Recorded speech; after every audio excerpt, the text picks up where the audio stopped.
почитувани граѓани, почитувани медиуми. ВМРО ДПМНЕ во свој режимски и познат стил повторно се обидува да ги стави под контрола средношколците. Без јавна расправа, власта ги турка измените на Законот за средно образование, со кои директно се кршат правата на средношколците да се организираат и представуваат како единствена сила.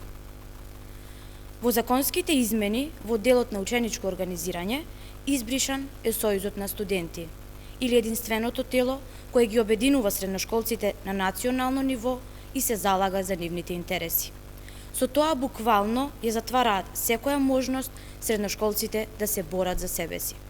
Им се одзема гласот, им се одзема правото да одлучуваат. Кому сметаат здружени и силни? Овие законски измени го нарушуваат основното право да бидеме дел од демократските процеси во нашето општество. А тоа многу не потсетува на едно друго време.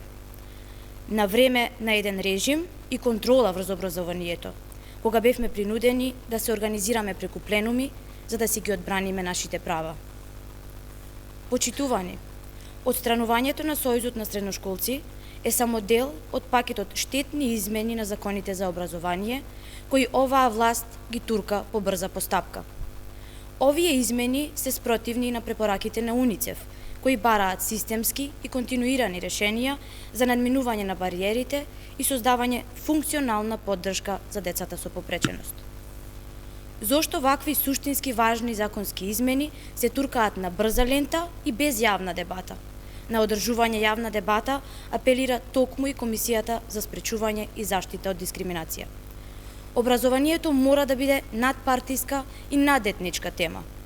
Затоа, Социјалдемократската младина на Македонија апелира да се прекине со носење инстант решенија кои се на штета на учениците. Образованието е тема за која е потребен консензус, јавна дебата и пред се широки консултации. Се работи за нашата иднина, а ние не сакаме да се враќаме назад.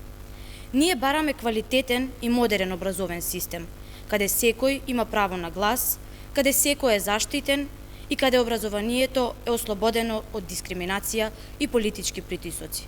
Ви благодарам.